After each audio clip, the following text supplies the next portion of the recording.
당신의 취향은 무엇입니까? 취향 연구소. 네, 드디어 취향연구소 1회 시작했습니다. 저희가 사전에 합의할 때는 반말로 진행을 하려고 했는데 자기 소개를 할 때는 아무래도 청취자분들한테 소개를 해야 되니까 저희가 존댓말을 해야 되잖아요. 먼저 소개를 좀 해주시죠. 네, 안녕하세요. 저는 오다리라고 합니다. 오다리요? 네. 다리가 오다리인가요? 네, 다리가 이제 내반슬이라고 하죠. 이게 오자 형태로 구워져 있어서 고등학교 때부터 그 전부터죠 아마. 오다리라는 별명을. 네, 내반슬이신 오다리 씨. 네, 그렇습니다. 네. 그리고 저는 양 사장입니다. 양 사장인가요? 네. 뭐 사업하시나 봐요. 뭐 작게 하고 있어요. 그래요? 근데 이제 저희 사무실 건물이 쪼그렸어라고 하죠. 그렇죠. 네, 그런 작은 회사를 운영하고 있어서 양 사장이라고 지었습니다. 저희 취향연구소 어떤 컨텐츠인가요? 일단은 이제 다양한 뭐 책, 영화, 뭐 혹은 또 술 얘기라든지 우리 주변에 있는 여러 가지 컨텐츠들이 많잖아요. 네. 이것들을 우리가 보고 느끼고 어떤 생각을 갖고 있는지 또 어떤 생각을 나눌 수 있는지 뭐 그런 얘기를 하는 자리가 아닌가요? 네, 근데 술 얘기는 없었던 것 같은데. 네, 우선 취향연구소의 특징은 어떤 컨텐츠의 방향성이나 이런 것들이 없다는 거죠. 그쵸. 무정형, 무방향 컨텐츠를 지향하는 그렇죠. 네, 그런 방송입니다. 그러면 일단 오늘 처음 우리가 어떤 걸 하려고 할지 그걸 좀 소개를 먼저 해주시죠. 일단 첫 번째니까 조금 네. 좀 안정적인 걸로 가자 해서 안정적인 걸로 그렇게 정하려고 했었던 건 아닌 것 같은데 예, 마침 그때 우리가 읽고 있던 책이 있어서 네. 그래서 그 책으로 일단 간단하게 시작을 해보자 해서 무슨 책이죠? 여자 둘이 살고 있습니다. 네, 맞습니다. 네, 한창 그 SNS나 이런 데에서 허세형으로 많이 사진을 허세형이라고 하면 작가님들한테 뭐가 돼? 제가 그랬다는 얘기입니다. 오케이. 제가 허세형으로 올리기 위해서 책을 읽었었는데 허세형으로 책을 샀던 책이라고요? 그럼요. 어떤 면에서 표지가 이제 일러스트나 이런 것들이 좀 아기자기하고 네, 약간 좀 트렌디하죠? 네, 트렌디하죠. 네. 네, 그리고 고양이도 여기 그려져 있는 것 같고 네네, 맞습니다. 와인과 그다음에 여성 둘이 2인 삼각을 하고 있는 그런 모습이거든요. 이런 것들이 요새 트렌드랑 맞지 않나. 2인 삼각은 아니죠. 2인 삼각은 그러네. 발을 안 묶었네. 네, 발을 안 묶었기 때문에. 일단 이 책은 김하나 작가와 황선우 작가의 책인데요. 김하나 작가는 그 카피라이터 출신입니다. 책 이전에 힘 빼기 기술이라고 표지가 예쁜 책이 있어요. 이렇게 바닷가 같은 물가에서 수영하는 일러스트가 그려져 있는 책이 있는데 그 책이 이제 약간 흥행을 하고 베스트셀러 작가의 반열에 들어가신 분이고 이제 황선우 작가님은 매거진 에디터 출신이라고 소개가 되어 있어요. 저는 이 두 분을 트위터에서 알게 돼가지고 그냥 이렇게 보다가 책도 나왔다고 해가지고 그래서 이제 관심을 갖게 되면서 읽게 된 책입니다. 네, 취향연구소 1화 여자들이 살고 있습니다. 우선 읽었잖아요, 둘 다. 읽은 거 맞죠? 읽었죠. 이게 보시면 이게 제가 인덱스도 이게 엄청나게 많이.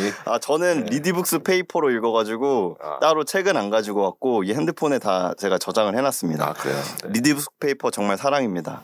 그런가요? 저는 가독성이 떨어지던데. 저는 뭐 전자책이나 전자책 뷰어도 있고 패드도 있고 이래가지고 집에 가면 어느 공간에서든 책을 읽을 수 있게 다 세팅이 되어 있죠. 약간 장비충이라고 하죠, 전문말로. 그러면은 다 충전이 항상 늘 되어 있고. 그렇죠. 예를 들어서 뭐 집에 사무 출근하기 전이나 이럴 때 전체적으로 기계를 한번 충전을 다 돌려놓고 나갑니다.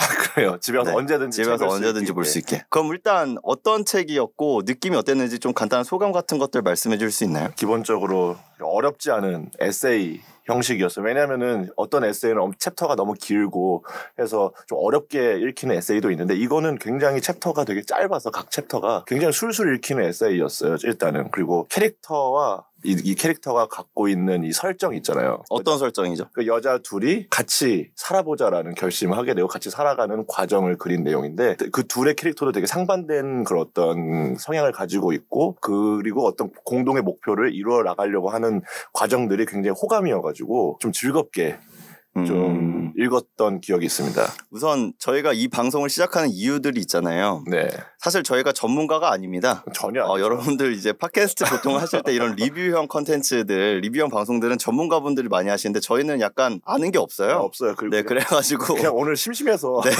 저희 그냥 심심해서 스튜디오 빌려가지고 하는 건데 우선은 말씀해주셨던 것처럼 읽기 쉬웠었고 그렇죠. 어떤 캐릭터들 두 명이 교차되는 이런 방식의 서술 구조 이런 것들에 대해서 이야기를 해주셨어요. 네. 맞나요? 맞아요. 그 양 사장님은 어떻게 읽으셨나요? 네, 뭐 저도 재밌게 읽었어요. 뭐 메시지 같은 거야 우리가 쭉 얘기하다 보면 나오겠지만 저는 여기서 나왔던 분자 구조 그리고 동네 안에서 같이 어울리는 그런 커뮤니티 활동들 이런 것들에 대해서 요즘 많이 공감되는 것도 있고 그런 측면에서 되게 재밌게 읽었습니다. 아 그러셨군요. 네. 그 혹시 이 구조가 되게 네. 특이하잖아요. 네네. 서로 이게 문답 형식이기도 하고. 아 그쵸. 옛날 우리 어렸을 때 이제 교환일기 같은 거. 아 네 맞습니다. 써봤던 기억이 있나요? 전 없어가지고. 이거 약간 교환일기 얘기 갑자기 꺼내면 너무 짜고 치는 것 같은 느낌이 드는데 아니. 우리가 어렸을 때 초등학교 때쯤에 그런 게 유행을 했어요. 교환일기 쓰는 게. 그렇죠. 그래서 저도 초등학교 때 친구랑 교환일기를 쓴 적이 있어요. 친구랑? 네, 초등학교 때 친구랑. 여자랑? 아니요, 남자친구였죠. 남자랑 둘이서? 네, 둘이서. 교환일기라는 게 그때는 그 일기장 안에다가 이렇게 자물쇠 채워가지고 하는 게 있었어요. 그래가지고 그 친구랑 나랑 이게 보통 그때 당시에는 여자분들이 공기도 되게 잘하고 맞아요. 그리고 교환일기도 쓰고 이랬는데 그게 너무 부러운 거예요. 여자들끼리 하는 그 문화가. 그래서 저랑 친구가 야 우리도 한번 해보자 라고 해서 저희 둘이 이제 그때 그 친구가 저를 유비라고 불렀고 제가 내가 그 친구를 유비라고 불렀고 그 친구가 저를 장비라고 불렀어요. 한참 삼국지 열심히 네, 그래가지고 그래서 유비랑 장비가 그런 식으로 교환일기 썼었죠. 그럼 캐릭터도 이제 유비 캐릭터로 가는 거였나요? 근데 뭐 제가 뭐 어떤 한 왕실의 후예나 이런 게 아니었기 때문에 그런 건 아니었고 그냥 그 친구가 장비라는 단어가 부를 때 그 소리가 좋대요. 그래서 그럼 뭔가 이런 형제 느낌이면 빗자 돌림으로 가자 이래가지고 이제 유비 장비 이렇게 해가지고 서로 그렇게 불렀었는데 그 친구가 초등학교 6학년 때 이민을 갔나? 네, 그래가지고 그 뒤로는 교환일기를 같이 못 썼어요. 그럼 그거 교환일기는 지금 현재? 저한테 없어요. 그래요? 네. 그래서 저한테 없고 그 친구가 가지고 갔는데 김형진이었거든요. 그 친구 이름이. 네, 저 김형진 씨를 찾습니다. 네. 동남아 쪽으로 갔다고 들었는데 정확히 어딘지 모르겠어. 어릴 때는 외국하면은 그냥 먼 동네. 그래서 예전에 뭐 다모임이나 뭐 세이클럽 이런 그거 뭐였지 또 아이러브 스쿨? 네. 이런 것들 생겼을 때 막 찾아보고 이랬는데 못 찾겠더라고. 그래서 모셨습니다. 나오나요? 김형진 씨. 예. 네. 어쨌든 그런 교환일기를 썼던 경험도 있고 저희 아내한테 이 방송을 공개하지 않는다는 전제하에서 결혼하기 전에 만났던 여자친구랑도 애인이랑도 이런 걸 썼던 적이 있죠. 교환일기를. 네. 그래서 전 약간 교환일기로 따지면 약간 필력이 레벨이 좀 있네요. 생으로 쓴 거 따지면 한 5년 정도 되죠. 교환일기만. 네, 그러면은 이분들은 교환 2년 남짓. 경력은 제가 앞서지만 저는 이분들은 전문가고 그쵸. 저는 이제 아니니까. 맞아. 네, 아마추어 이런 게해서 혹시 교환일기에 어떤 등단할 수 있는 작품 그런 게 있다면 대회가 있다면 한 번쯤 투고해볼 의향은 있습니다. 나는 어느 정도 공력이 있으니까. 네, 그렇습니다. 책 자체 내용이 일단은 너무 재밌었어. 그 유머나 위트가 문장이라고 하지. 그렇죠. 그런 문장들이 혼밥 부분 이 챕터 몇 쪽이에요? 그 이제 13페이지부터 이제 혼밥 얘기가 나오는데 혼자력 말렙을 찍어본 사람이라는 이제 챕터가 있는데 14페이지를 보면은 이제 이분이 이제 대기업 면접을 이제 보고 난데 이제 떨어진 걸 예감하고서 이제 나왔어요. 네. 근데 이제 이분이 누군가요? 이분이 이제 황하나 씨죠? 황선우 씨네요. 황선우 씨. 이거 지금 작가분들에 대해서 지금 기만하시는 건가요? 아닙니다. 예. 저 옛날 여자가 생각난다. 예. 어쨌든 여기 황선우 씨가 대기업 면접을 보고서 나왔는데 그때 너무 이제 못 본 것 같으니까 이제 밥을 먹으러 들어가서 이제 고기를 시켜서 이제 혼자 고기를 먹고 고깃집에서 고기 먹는 2인분 먹고 이제 나온 상태였는데 여기서 뭐라고 써 있냐면은 예감대로 나는 그 대기업 면접에서 불합격했으나 대신 몇 가지를 얻었다.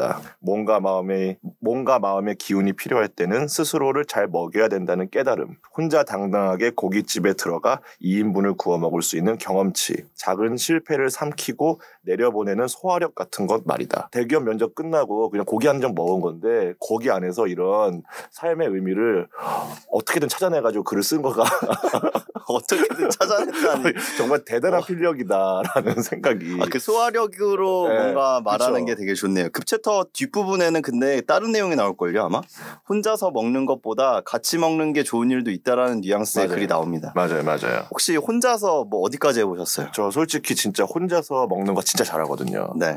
제가 혼자 고깃집에서 고기 구워 먹습니다. 네. 소주까지 시켜가지고 혼자서. 몇 인분까지 드셔보셨어요? 제가 두 번 갈았어요. 판을 2번 갈았다. 아, 네. 그러니까 몇 인분 먹은? 1인분을 뭐 2번 갈아서 먹을 아니, 수 있잖아요. 1인분씩 시킬 수가 없어요. 아, 고깃집에 가면은 예, 혼자 갔을 때는 1인분씩 못 시키고 꼭 2인분씩 시켜야 되는데 2인분 하고 1인분 추가해서 3인분을 혼자 드셨어요? 예, 먹을 수 있습니다. 대신 소주를 꼭 시켜서 같이 먹는데 혼자서 소주를 먹으면은 보통 친구들이랑 먹으면 잠깐 얘기를 하면서 먹게 되잖아요. 그래서 그쵸. 조금 덜 취하고 좀 네. 느리게 먹는데 혼자 아무것도 안 하고서 먹기만 하니까 진짜 취해. 엄청 빨리 한 병 겨우 먹으면은 아까 말달달하는데 또 내가 좀 그래도 2병은 먹어야 되지 않을까 해서 한 병 또 억지로 또 시켜. 아, 그치. 그러면 한 병 반을 다 못 먹고 나가야 되는 그런 상황이 생기기도 하지만 어쨌든 저는 고기까지는 먹어봤습니다. 저도 예전에 그 제주도 혼자 여행 간 적이 있었는데 우도에 되게 유명한 한치 주물럭집이 있어요. 그래서 갔는데 1인분은 안 된대요. 이러면 안 되지. 네, 그래서 그러면 2인분은 좀 먹기 그러니까 그냥 먹지 말아야지 하고 여행을 그냥 우도를 한 바퀴 쭉 돌아왔는데 돌고 나니까 너무 배가 고픈 거야. 그래서 결국에 2인분을 시켜서 먹었어요. 다시 가서. 근데 거기가 또 유명한 데여서 오후 2시인가 3시쯤인데 딱 제가 마지막 손님이래. 그래서 딱 제가 마지막 라면 2인분 딱 먹고 볶음밥 먹고 한라산 2병 딱 먹고 나왔는데 와 4시 정도였는데 먹고 나왔을 때 진짜 속된 말로 삐아리 돈다고 하죠. 와 그래서 우도에서 이제 제주도 들어갈 때 배 타고 들어가야 될 텐데. 배 타고 들어가는데 토할 뻔했어. 그러니까 혼자서 먹으면은 이게 네, 그랬던 적이 있어요. 혼자서 술 먹으러 갔을 땐 고기 먹는 게 근데 그래도 제일 좋아. 왜냐하면은 다른 거는 내가 움직이질 않으니까 너무 뻘쭘해. 안주가 나와 있는데 고기는 내가 굽는 행동이라도 하기 때문에 좀 가만히 혼자 있어도 뭔가 덜 뻘쭘한데 약간 그냥 족발이라든지 시키면 족발은 나와 있고. 근데 약간 뭐 족발은 이렇게 굽는 신용을 할 수 있잖아요. 이렇게 혼자 내가 약간 앞에 일본식 그 니꾸라고 하나 그게 구이 문화 있잖아요. 네. 그런 식으로 이렇게 혼자 구워 먹는 그런 신용하면 안 되나요? 뭐 해도 되는데 네. 뭐 어쨌든 고기를 구워 먹는 게 혼자서 뭔가 술 먹으러 갔을 때 좀 더 덜 뻘쭘하다. 이게 저의 결론이었습니다. 근데 저는 오히려 예전에 이자카야 같은데 혼자 많이 갔었어요. 그래서 혼자 시켜 먹기 좋았던 음식이 타코와사비 같은 거. 진짜 딱 조그만 거. 그리고 소주나 뭐 사케 같은 거 이렇게 하나 시켜서 먹으면서 혼자 책 보다 오고 막 이랬거든요. 네, 약간 어떤 지적 허용의 거의 끝판왕이죠. 그러네요. 네, 소주 마시면서 책 보는 사람. 네. 그리고 지나가는 사람 계속 이제 흰자로 계속 보고 있죠. 누가 나를 의식하나 이런 거. 그렇죠. 약간 어떤 이런 나의 아름다운 모습을 누군가는 봐주지 않을까. 약간 뭐 그런 생각들을 하고 있었죠. 뭐 진짜 허세의 끝판왕이었던 것 같아요. 그때. 그러네요. 그때 몰랐었길 정말 다행이네요. 네, 그러게요. 근데 알았으면. 근데 어쨌든 이 챕터의 뒷부분에도 제가 마킹을 했던 게 있어요. 혼자 하는 모든 일은 기억이지만 같이 할 때는 추억이 된다는 이야기를 감탄도 투덜거림도 내적 독백으로 삼킬 만큼 삼켜본 뒤에는 입 밖에 내서 확인하고 싶어진다. 이런 내용들이 있습니다. 맞아요. 보통 이제 혼자력 만렙이라고 하는 사람들은 혼자서 하는 것도 좋은데 그래도 이거는 좀 같이 하는 게 좋지 않나? 뭐 이런 생각이 들 때가 있는 것 같아요. 혹시 오다리 씨는 있나요? 제가 이상한 생각을 네, 저희 취향연구소는 심의 규정을 준수합니다. 운동이죠, 말하자면. 네, 운동이요. 어떤 운동? 예를 들어서 이제 저도 이제 요새 다이어트를 한창 열심히 하고 있긴 한데. 열심히? 네네. 어쨌든 운동을 혼자서 하는 게 되게 좀 동기부여가 잘 안 되더라고요. 집 밖을 나서는 것도 잘 안 되고. 근데 친구들이랑 최근에 이제 같이 농구도 하고. 그렇죠. 했는데 너무 재밌었어요. 진짜 제가 농구를 그렇게 잘하지는 못하지만은 또 그래서 저랑 같은 팀 되는 친구들이 자꾸 같은 팀 될 때마다 표정을 제가 살피게 되는데 어쨌든 간에 근데 그래도 같이 운동을 하니까 뭔가 좀 더 재밌고 더 하고 싶고 또 다음 주에도 하고 싶고 이런 생각이 들어요. 농구, 운동 이런 운동 거. 같은 거는 같이 하면은 참 좋아요. 운동을 혼자서도 할 수 있을 것 같아요. 저는 술 먹는 게 같이 할수록 좋은 것 같아요. 그러니까 누나한테 맨날 혼나지.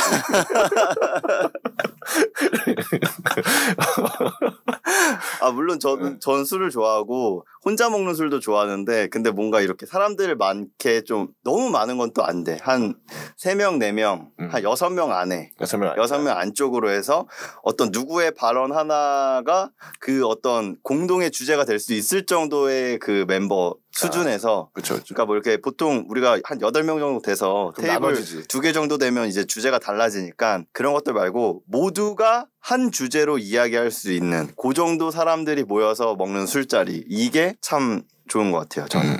술. 네, 술은 꼭 지인들과 함께 먹고 싶다. 혼자 먹는 것. 그게 좀 더 낫죠. 혼자 먹는 것도 좋은데 그게 더 나은 것 같아요. 약간 좀 그 어울리고 문화나 어떤 그 안에서 나오는 대화들 이런 것들이 너무 좋아서 그 혼자령 말레빗이었던 두 분이 이제 함께 공동체가 되어서 나가는 과정을 그린 그렇죠. 에세이다 보니까 네. 혼자서 사는 삶에 대한 얘기들이 조금 나오는데 네, 이제 삶의 태도나 뒤로 갈수록 서로 같이 공동체가 돼서 함께 지내려면 어떻게 해야 되는지에 대한 얘기들. 그럼 우선 이런 이야기를 해보면 될 것 같아요. 일단 그래서 이 두 분께서 같이 살기로 합의를 보고 그 망원동에 있는 아파트에 하필 또 친구들이 살고 있었고 그래서 같이 살기로 결심을 하고 어떤 집을 꾸리게 되는데 뭐 혹시 지금 오다리 씨 같이 살고 있는 사람이 있나요? 없죠. 지금 그래요? 저는 이제 가족들이랑 안 산지도 진짜 오래됐잖아요. 네, 그렇죠. 저는 이제 고등학생 때부터 이제 나와 살았기 때문에. 뭐 유학 갔다 오셨어요? 네, 그러니까요. 예. 유학파? 그럼요. 기차 타고 시골에서 이제 대도시로 플랜카드 받으면서 나왔던 사람이잖아요. 플랜카드 받고. 예. 그런 기대를 잔뜩 안고 왔는데 첫 시험에 이제 450등 하는 바람에. 전교생이 몇 명이었나요? 네, 500명이었나? 500명. 네. 500명 중에 450등. 뭐 등수가 중요한 건 아니니까. 그렇죠. 지금 제 삶이 행복하니까요. 네. 근데 그때는 몰랐죠. 그때는 몰랐죠. 미래의 내가 행복할 줄 몰랐으니까. 그때는 그게 전부라고 생각했고. 아니요. 그때도 열심히 안 했어요. 저는 노는 게 좋았고. 근데 어쨌든 그때부터 지금까지 쭉 가족하고 살지 않았어요. 혼자 살았죠. 그러면은 고등학교 때면은 17살 이때잖아요. 그쵸? 고등학교 때는. 그때부터 그럼 지금 몇 년 동안 혼자 한 20년이 안 되죠. 20년 정도? 약 20년. 대략 반올림에서 20년 정도 혼자 살아왔고 그래서 누군가랑 같이 함께 산다는 것에 대해서 사실 감이 잘 안 와요. 그럴 수 있겠다. 왜냐하면은 그런 게 있어요. 그 명절 때 시골에 가잖아요. 그러면은 첫날, 둘째 날은 되게 편하고 좋아요.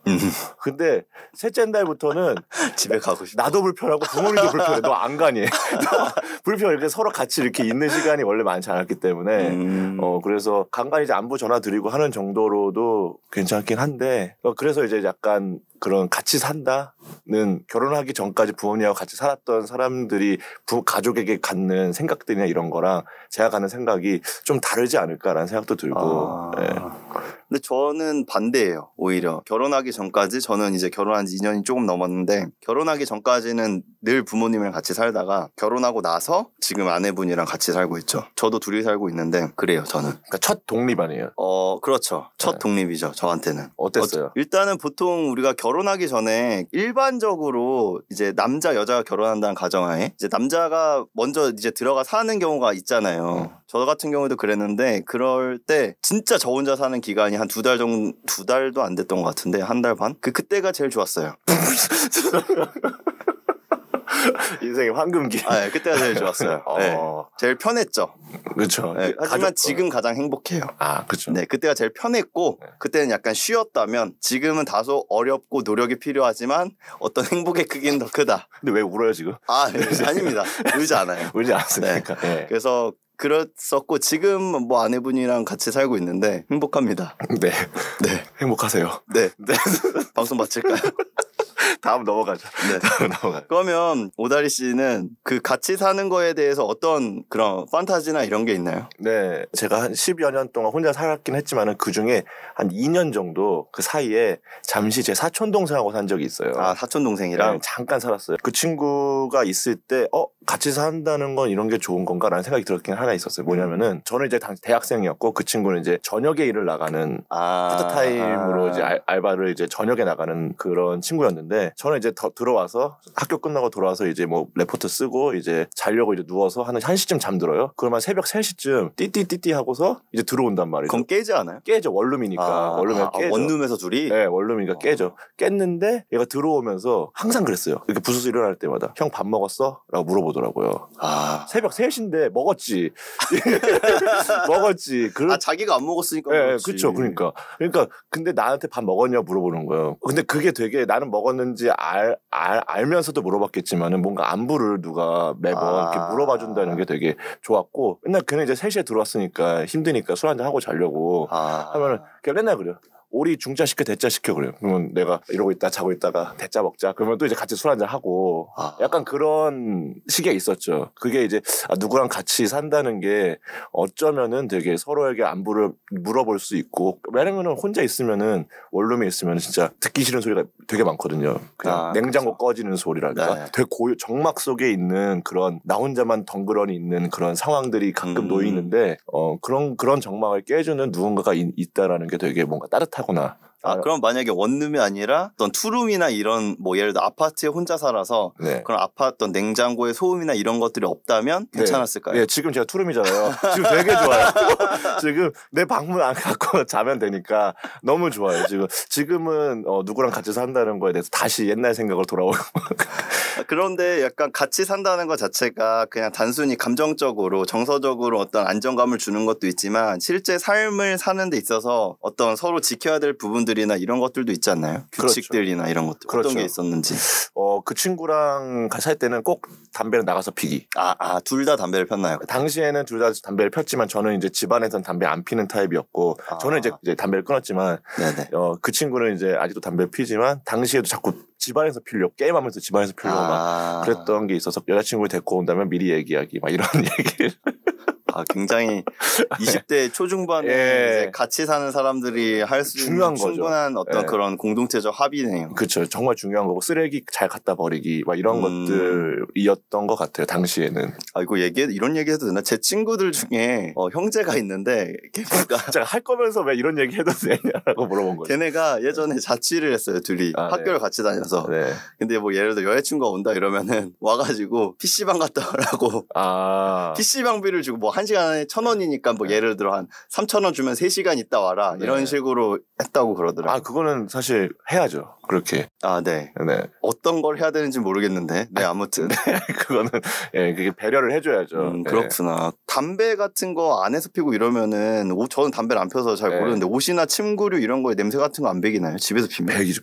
그래서 나가서 피라고 제가 계속 늘 얘기했던 거. 근데 또 담배 피는 사람들 몸에서 나잖아요. 몸에서 나죠. 호라비 냄새라고 하죠. 네, 호라비 냄새. 네, 제가 그거 빼느라고 지금 5년 걸렸거든요.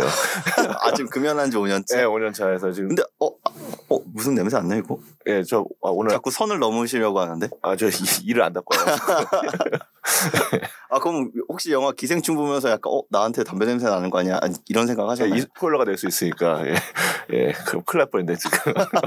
아무도 듣지 않겠지만 스포일러 큰일 날 뻔했네요. 저는 같이 살면서 부모님이랑 살 때는 사실 집안일이라는 걸 거의 안 하잖아요. 근데 이제는 그런 집안일을 해야 된다는 거에 대해서 되게 많이 달라진 것 같아요. 그러니까 예전에는 내 방만 청소하면 됐는데 이제는 거실도 청소해야 되고 뭐 화장실 뭐 베란다 이런 것들에 대해서 청소까지 해야 되고 뭐 설거지도 해야 되고 빨래도 해야 되고 이러니까 좀 그런 게 좀 달라지는 것 같아요. 어쨌든 근데 이제 둘의 같이 합의를 보고서 이제 어쨌든 규칙을 만들 거 아니에요. 어쨌든 나는 이게 더 낫고 막 이런 어떤 걸 통해서 이제 앞으로 이제 오래 살아야 되니 둘만의 어떤 규칙들 같은 것도 만들 텐데 저희는 근데 규칙을 만들다기보다는 그냥 편한 대로 하는 것 같아요. 규칙을 정해가지고 안 따르면은 뭐 어기면은 무슨 뭐 태형을 한다거나 뭐 이럴 수는 없으니까. 그래서 그냥 규칙 같은 건 정하지 않고 그때그때 되는 사람이 하고 저희는 좀 다른 게 제가 좀 더 살림을 더 많이 하는 편이에요. 저는 직업이 시간을 쓰기가 자유로운 직업이어가지고 그런데 요즘에는 좀 아내분이 좀 적극적으로 좀 가사에 참여를 하시더라고요. 그래서 뿌듯합니다. 네. 그런가요? 네. 그래요. 그래서 여기서 보면은 크리스마스 선물 교환이라는 챕터를 보면은 이제 161페이지에 교환 가치라는 얘기가 나와요. 교환 가치. 같이 살면 이런 식의 교환 가치가 생긴다. 혼자 살 때는 하기 싫어도 해야 하는 일들이 많고 해야지만 할 수 없는 일들도 많다. 근데 둘이 살면 생각보다 많은 부분이 상쇄된다. 라고 해서 각자 잘하거나 쉽게 하는 부분이 조금씩 다르기 때문에 한 분은 이제 정리를 잘하시는 분으로 나오고 한 분은 요리를 잘하시는 분으로 나오고 김 작가님이 정리하시고 황 작가님이 요리를 잘하시는. 그런 식 개인적의 어떤 조화로움이 있기 때문에 함께 사는 데 있어서 좀 시너지랄까 이런 것들을 같이 살면 또 줄 수 있는 게 아닌가. 이게 경제학에서 우리가 보통 둘이 서로 같다고 생각하는 가치를 공유를 하는 건데 그러니까 시장 가격에서 교환이 성립이 되는데 그게 서로한테는 교환되는 가치가 더 크다는 거죠. 효용이. 베네핏이 있다. 그렇죠. 예. 이런 이야기입니다. 사실 그래서 누군가랑 같이 살고 이런다는 게 좀 시너지 같은 것들이 나올 수 있다. 뭐 이런 것들이죠. 그러네요. 사실 이제 누군가랑 내가 앞으로 함께 하겠다라고 했을 때 약 경제적이라고 말하기는 좀 그렇지만은 경제적 이익을 좀 약간 나도 모르게 염두하고서 사람들한테 호감을 느끼는 경우가 그거는 경제적인 이익이라기보다는 또 내가 마음으로 느끼는 뭐 심리적인 이익이나 이런 것도 다 동일한 그쵸. 것 같아요. 뭐 예를 들어서 나는 정리를 해서 깨끗하게 집을 만드는 것에 마음적인 위안을 더 느낀다면 어떤 분은 뭐 예를 들어서 뭐 요리를 하는 거에 마음의 위안을 느끼면 누군가는 요리를 하고 누군가는 설거지를 할 수 있는 거죠. 그렇죠. 예, 그런 식으로 해서 분담을 하는 게 더 낫지 않나. 그리고 또 사람 기분이라는 게 나는 대체적으로 이런 사람이야라는 성향에 대해서는 자기가 쉽게 얘기할 수 있지만 그날 기분에 따라 또 다르거든요. 맞아요. 예. 오늘도 요리하기 싫어 이럴 수도 있고. 오늘은 싫은데 오늘 그냥 설거지라도 하고 싶어. 혹은 오늘 그냥 아무것도 안 할래 이러면 상대방이 좀 더 해줄 수 있는 거고. 그렇죠. 예, 그런 것들인 것 같아요. 같이 살다 보면은 어떤 서로의 기분을 또 기민하게 서로를 체크하면서 이렇게 좀 발맞춰 나가는 게 좀 있지 않을까요? 크리스마스 선물 교환 챕터에서 역시 남에게 해주는 기쁨을 누리는 삶이 더 재미있고 의욕적인 것 같다 이런 이야기들이 있어요. 네. 그래서 오다리 씨는 어때요? 남에게 해주는 게 더 기뻤던 적이 있나요? 물론이죠. 저는 받는 것보다 좀 이렇게 해주는 타입이라고 생각하는데 다른 사람들은 모르겠다. 그러면 뭐 예를 들어서 일단은 정서적으로 많이 주는 타입이에요. 정서적으로 준다고? 이렇게 말하면 좀 제가 스스로를 과대평가한다고 생각할 수도 있는데 저는 이해도가 높아요. 이해도요? 이해심이랄까? 사람을 뭔가 헤아리는 능력? 예. 저의 주변에 많은 불특정 다수의 제가 알고 지내는 사람들의 어떤 태도나 이런 것들에 대해서 제가 좀 너그러운 편이에요. 제가 생각할 때. 알아차리는 것과 너그러운 거는 좀 다른 차원인데. 그렇죠. 그래서 그러면은 상대방이 나에게 함부로 할 수 있는 기회를 준다. 뭐 허할 수 있게 뭐 사용권을 주는 건가요? 좀 사용권이라보다도 저를 좀 편하게 하게끔 어떤 각자마다 삶의 태도가 있을 텐데 그게 맞는 사람이 있고 안 맞는 사람도 있을 수 있잖아요. 그렇죠. 근데 저는 좀 그 바운더리가 조금 넓다고 생각이 들어요. 개인적으로. 흔히 말해서 우리가 누군가에 대해서 이야기를 할 때 아니다. 쟤는 그냥 물색 없어 같은 거예요. 물색 없이 다 헤헤거려 이런 느낌이긴 한데. 그런데 보통 어느 집단을 가던 꼭 그런 친구들 있잖아요. 맞아요. 뭐 예를 들면은 누군가를 잡아먹으면서 분위기를 주도해가고 리드해가는 사람이 있고 그렇죠. 대상이 되면서 그 분위기를 끌어나가는 사람이 있는데 그럼 약간 그 후자 쪽이라는 말씀인가요? 또 그렇게 보면 또 그런 부분이 좀 다르거든요. 2명 이상의 어떤 자리가 갖춰졌을 때 저는 거기에서 늘 제가 제일 말을 많이 하는 사람이 되고 싶어 하거든요. 제가 오디오 지분을 좀 가져가는. 그리고 제가 제일 마지막에 웃겨야 되고 약간 그런 마지막 멘트를 꼭 내 거여야 되고. 약간 강박이 있군요. 보통 이런 성향을 갖고 있는 사람이 약간 폭력적인 성향을 갖고 있다고 한대요. 이게 이 분위기를 내가 석권해야 된다. 라는 분위기를 지배하고 싶은 그런 느낌. 약간 그런 정식 분석학적으로 그런 사람일수록 그런 폭력적이거나 어떤 지배 욕구가 좀 강하다. 이거 팩트입니까? 네, 저는 신문에서 읽었어요. 진짜? 제가 신문에서 읽었었는데 모임이나 자리를 주도하려고 하고 좀 말을 더 많이 하려고 하고 이런 사람일수록 어떤 지배 욕구나 어떤 폭력적인 성향이 강할 수 있다라는 그런 글을 제가 신문에서 본 적이 있거든요. 뭐 출처나 이런 건 기억은 안 나시고요. 네, 출처는 그냥 이제 인터넷 찌라. 뭐 나무위키 이런 데서 아니. 실제 기자님이 쓰신 글인데. 그렇구나. 근데 저도 약간 그런 성향이에요. 주도를 하려고 하는데 그거를 어떤 그 모임 안에서 멘트의 지분을 아니라 그 모임 자체가 성사될 수 있도록 만드는 거. 맞아요. 뭐 예를 들면 언제 한번 보자 이러면 저는 무조건 그날 바로 날짜를 잡아야 되고 약간 이런 스타일이거든요. 제가 만약에 언제 한번 보자 이거는 그냥 보지 말자 이듯이. 내가 이렇게 늘 계획을 짜는 사람인데 언제 한번 보자라는 식으로 퉁친다면 그러니까 저는 약간 그 언제 한번 보자라는 말이 그냥 인사치레. 인사치레라고 생각을 해서 제가 정말 보고 싶은 사람이면 저는 무조건 제가 먼저 날을 잡는다거나 언제 이때 다시 연락하자라고 해서 이때 일정을 맞춰가지고 꼭 보는 편이라서 저 약간 그런 거 못 참아요. 사람들 모였을 때 뭐 먹으러 가지? 이런 고민하는 시간들. 미리미리 다 뭐 서칭은 아니고 다들 이런 결정장애 있으신 분들이 있으면 그럼 이거 먹자. 근데 누구 한 명이 뭐라고 하잖아요. 그럼 다른 거 먹자. 이런 식으로 자꾸 대안을 던져요. 그래서 의사결정이 빨리 일어날 수 있도록 그런 스타일입니다. 그렇군요. 그래서 어쨌든 내가 원하는 방향으로 빨리 네, 약간 그런 것도 있는데 약간 근데 뭐 약간 유도를 하시잖아요, 보통. 자기가 하고 싶은 대로 좀 유도하시는 그렇죠. 편이잖아요. 약간 제가 이런 감자탕 먹고 이런 거 되게 안 좋아해가지고 감자탕 이러면 근데 거기는 좀 가기가 머니까 이 근처에 뭐가 있는데 이걸 먹으러 가는 게 어떨까? 이런 식으로 이제 분위기를 좀 몰아가는 편이죠. 약간 프로페서 X처럼 자꾸 이렇게 마인드 컨트롤을 자꾸 근데 뭐 무리 중에 철모자 쓴 사람 있고 이러면 이제 통제가 안 되니까. 네, 철모자는 안 쓰고 나왔으면 좋겠어요. 그렇군요. 네. 알겠습니다. 책에서 이제 핵심적으로 다루고 있는 주제가 있어요. 책에 나오는 표현을 따지면 분자 가족이라고 하는 건데 분자 가족이란 단어 분자라는 거 아시나요? 이과잖아요, 또. 이과. 네, 분자에 대해서 좀 설명을 좀 해주실 수 있나요? 분자는 이제 우리 어떤 걸 구성하는 채소 단위? 분자가 원자군요. 네.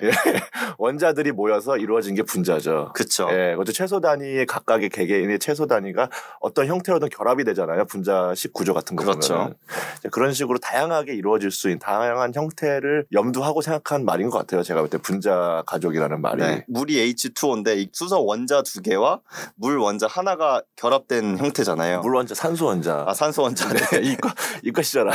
네, 저 물리원 50점 출신인데 물리원 수능 때 만점 받았는데 선생님 듣고 계시죠? 네, 선생님 보고 싶습니다. 네, 기존에 우리가 생각하는 가족이라는 개념은 분자 가족이라고 했으니까 그 가족의 결합은 보통 남자 하나, 여자 하나가 결합하는 형태란 말이에요. 그게 완전 처음 기본 구성인 거죠, 그게? 아니죠. 처음 기본 구성이 아니라 우리가 학습돼서 생각하는 그치. 약간 내 말이. 맞아요. 근데 그게 약간 원시 시대 이때는 종족 번식이 목표였기 때문에 종족 번식을 위해서는 남자와 여자가 결합해야 된다라고 생각을 해서 전통적인 가족의 형태는 남자와 여자가 결합한 형태였는데 그쵸. W2C4 이렇게 돼 있는데 여자 2분과 고양이 4마리가 같이 살고 있는데 이 결합하고 있는 분자 가족의 형태가 우리가 쉽게 요즘 말로 어떤 대체 가족이나 대안 가족의 형태가 될 수 있다라고 이야기를 하고 있어요. 그렇죠. 네, 이 점에 대해서 어떻게 생각하시는지. 일단은 지금 우리가 전통 가족이라고 여기는 아버지, 어머니, 뭐 자녀 이렇게 구성되어 있는 또 이제 뭐 더 올라가면 3대나라든지 어떤 그런 구성의 가족 구성도 사실은 엄밀히 따지면 전통 가족 이라고 보여지지는 않거든요. 더 거슬러 올라가면은 더 대가족이란 말이에요. 더 대가족이고 더 사돈의 팔촌까지도 더 신경 쓰는 뭐 그런 정도의 그게 완전 더 전통적인 거고 지금 우리가 지금 전통 가족이라고 여기는 이 구조 자체도 많이 줄어드는 상태다. 정말 핵가족화된 거고. 그런데 전통 가족을 구분하는 거는 여기서는 혈연으로만 맺어진 관계로 보는 게 더 맞잖아요. 친척들을 더 넓게 생각한다고 해서 그게 비전통적인 게 아니라 혈연으로 그러니까 결혼해서 아이를 낳고 그 가족들로만 되어 있는 것들이 전통적인 가족으로 보는 게 맞지 않나요? 네, 그래서 제가 하려고 하는 얘기는 어쨌든 현대 전통 가족이라고 여겨지는 것도 과거에 비해서는 굉장히 많이 축소화되었고 그 조상들이 봤을 때 이게 무슨 가족이야라고 말할 수 있는 그 정도의 수준이 되는데 지금 우리가 지금 얘기하는 대한 가족도 기성세대들이 봤을 때 저게 무슨 가족이야라고 얘기할 수 있겠지만은 변화되는 과정 속에 있는 가족의 형태라고 볼 수 있는 거죠. 과거에 앞으로 지금은 이제 둘이 살고 있고 막 이러지만 앞으로는 완전 그냥 1인만 가족이라고 여기는 시대가 올 수도 있어요. 미래로 1인만 가족? 네, 그냥 아예 가족은 없고 그냥 1이 혼자 사는 것만 가족. 그럼 가구 아닌가요?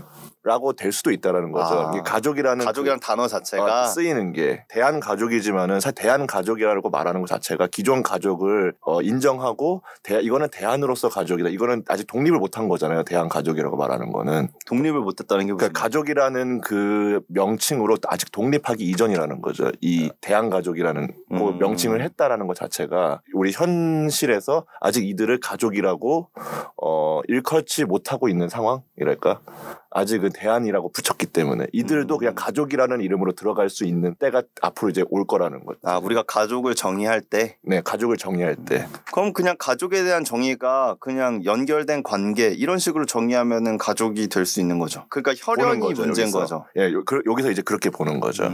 혈연주의가 사실 이제 우리나라 근데 사실 우리나라뿐만 아니라 전 세계적 미국도 지금 되게 자유롭다고 하지만은 혈연주의 엄청 강하잖아요. 결혼하면은 와이프 성도 이쪽 성으로 바꿔버리고 그쵸. 가족 중심이 엄청 강한 아직까지는 그런데 이제 혈연주의가 무너지기 시작하는 단계라고 볼 수 있을 것 같아요. 지금 혈연주의가 무너진다는 거에 대해서 무너진다는 표현도 그렇지만 어째 혈연주의를 탈피해서 살아가겠다라고 하는 태도랄까 이런 거에 대해서 어떻게 생각하시나요? 뭐 저는 그거에 대해서는 별로 크게 생각 안 해요. 의미가 있다고는 생각을 하는데 물론 가족을 정의했을 때 단순히 이 책에서도 나오잖아요. 내가 같이 사는 동반자가 병원에 입원을 했는데 내가 보호자로 쓸 때 가족이 아니라 친구로밖에 쓸 수 없다는 점, 그리고 실제로 뭐 동사무소나 이런 데 갔을 때 가족이라고 하면 안 받아줘요. 그리고 뭐 예를 들어서 그 혼인신고할 때였나? 이게 뭐 부계성을 따르게 하겠습니까? 뭐 이런 것들이 있는데 그런 것들도 부계성을 안 따르고 나중에 출산신고할 때 한다고 해도 그거를 동사무소 직원들이나 민원 받으시는 분들이 물어본대요. 왜 이렇게 하실 건지. 뭐 그런 것들에 대해서 보면은 아직 그 가족이라는 것 자체를 그게 제도적으로 반영되기까지는 엄청나게 오랜 시간이 걸릴 수밖에 없어요. 그쵸. 그게 아니면 뭐 전쟁이 나서 인류가 망한 다음에 다시 태어나서 그때부터 가족을 정의를 한다면 모르겠지만 가족이라는 사회적인 합의가 변경돼야 된다는 거에 대해서는 동의를 하는데 또 제도적으로 변하기까지는 오래 걸릴 수밖에 없을 것이다. 네. 바뀌어야 된다는 당위성에 대해서는 거부하는 것은 아닌데 아마 오래 걸릴 것 같아요. 네. 제도적으로 바뀌는 것은. 그렇죠. 아직 뭐 우리가 동성끼리 결혼도 아직 합법화가 되진 않았잖아요. 지금 동성 결혼이라는 것도 지금 어떻게 보면은 이런 가족을 꾸리겠다는 거잖아요. 전통적인 남녀의 결합이 아닌 동성끼리의 결합을 제도적으로 인정해달라고 하는 건데 그럼 이 대한가족이라는 것들은 결국 제도권 안에 들어가서 그 제도 안에서 가족으로 인정받아야 된다는 것을 의미하는 것인가 궁금했어요. 근데 여기에선 이 책에서 끝부분에서 그거에 대해서는 이야기를 했거든요. 맞아요. 그 제도적인 지원이나 혜택을 받을 수 있는 지원이라고 하긴 좀 그런데 그러니까 법적으로 어떻게든 가족이 될 수 있다라는 거를 확화할 수 있는 것이 필요하다라고 이야기를 하는 것 같거든요. 네, 맞아요. 일반적인 그냥 비혈연으로 예를 들어서 이제 친구들끼리 뭉쳤다거나 아니면 그냥 선후배 뭐 아니면 직장에서 뭉쳤다거나 어쨌든 그것도 사실 비혈연으로 뭉친 거잖아요. 근데 하지만 근데 이들을 가족이라고 부르지 않고 스스로도 가족이라고 말하지 않는단 말이에요. 아무리 비혈연으로 뭉쳐 있어도 가족이라고 여길 수 있는 상대는 내가 정말 이 사람이랑 뭔가 밀접하게 친밀하게 교류하고 있다. 나는 이 사람하고 의지하고 있고 앞으로 의지해서 나갈 것이다라는 어떤 합의가 있는 비혈연 관계만 서로 가족이라고 부르고 싶어 할 거란 말이죠. 만약에 그런 입장에서 난 이들하고 가족으로서 인정받고 싶다라고 한다면은 저는 그런 가족이기 때문에 할 수 있는 것들 있잖아요. 그런 뭐 아까 말했던 그 병원에서 긴급한 상황에서 이제 보호자의 역할을 한다거나 이런 것들은 해줄 수 있어야 되지 않을까. 어쨌든 모든 그쵸. 대부분의 사회를 변화시키는 것들은 그 기존의 사회라는 것들을 가지고 있는 그 체계들을 무너뜨리는 것에 대한 반감이 있기 예. 때문에 그래서 이제 아무래도 좀 제도적으로는 그리고 솔직히 말하면 우리나라 사람들 대부분 성향이 그래요. 네. 성향이 기존에 있는 것들을 쉽게 변화하는 거에 대해서 거부감이 있어요. 변화 자체에 대해서. 그래서 이걸 근데 사회적으로 합의를 하고 법적으로 딱 하겠다라는 거는 그러니까 우리가 여기 앉아가지고 아까도 말씀드렸던 것처럼 당위성에 대해서 공감을 하는데 제도적으로 합의하는 거는 굉장히 힘들 것 같다는 거죠. 그렇죠. 네. 동의합니다. 네. 그런데 이제 그거에 대해서는 확실한 것 같아요. 뭐 예를 들어 뭐 우리가 뭐 소득공제 같은 거 받거나 그리고 연말정산 같은 거 할 때 부양가족 이런 것들이 있는데 그게 지금 같이 사는 동거인이 내가 법적으로 결혼한 사람이 아니라고 해서 심지어 우리나라는 법적으로 이성끼리만 결혼하게 되어 있는데 그런 것들이 뭔가 안 된다면은 문제가 될 수 있을 것 같아요. 나중에는. 근데 아마 우리나라에서 법적으로 가족이 될 수 있는 거는 입양을 하거나 결혼하거나 두 개밖에 없을 거예요. 그렇죠. 네. 자식으로 등록하거나 배우자로 등록하거나 이런 거밖에 없을 텐데 뭐 그런 측면에서 근데 결혼은 또 동성끼리밖에 안 되고 이런 것들은 좀 제도적으로 보완할 필요성이 있다라고 봅니다.